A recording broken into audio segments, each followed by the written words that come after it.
So I went to eat this weekend and had an interesting experience. Went to the restaurant, had made a reservation for four, sat down, and the waitress, very nice and everything, she gave us our menus and the whole thing and told us that we had 90 minutes to get it in.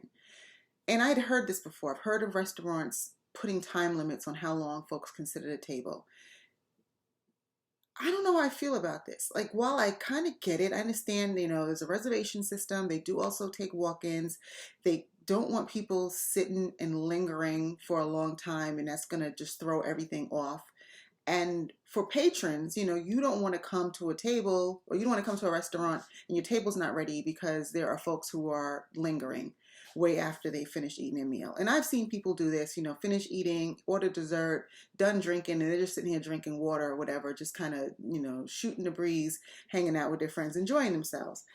But the being told you have 90 minutes doesn't, it's a little off-putting to me.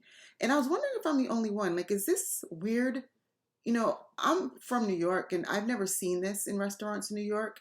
Now, I've been at dinner where, after a while, I've seen the waitress come back over and say, is there anything else I can get you? And put the check down and like kind of try to nudge you along your way. But I've never been told you have a certain amount of time. And so now being in Atlanta, I don't know, and I've seen this on like FAQs and on people's websites. First time I'd been told that was this weekend, but I'm wondering if is this a thing?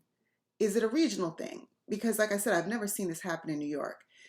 And bigger than where it happens is this cool? Like, do you get it? And the folks who work in the industry, I'd be curious to know what you guys think. I imagine it makes your job easier to know for certain that this table is going to be done and out in 90 minutes. But what does this do for the experience, for the user experience? And would it turn people off from returning? I'm on the fence. I mean, the food was great. The service was good. It just so happened I had someplace to go afterwards. So, I was already in my head thinking, okay, I'm going to eat, drink, and move on to the next thing. But if I hadn't been, I don't know how I would have felt about that. So anyway, I was just kind of, mulling it over this weekend, and I just wanted to know what other people thought. So drop down in the comments and let me know what's your thought on this process. Is it rude? Is it just business? Is it something that's always been done but just not said out loud? Is it cool as long as you don't say it out loud? Is it regional? Is it specific to certain types of restaurants? I don't know. It's just something that kind of gave me pause and just had me thinking over the weekend.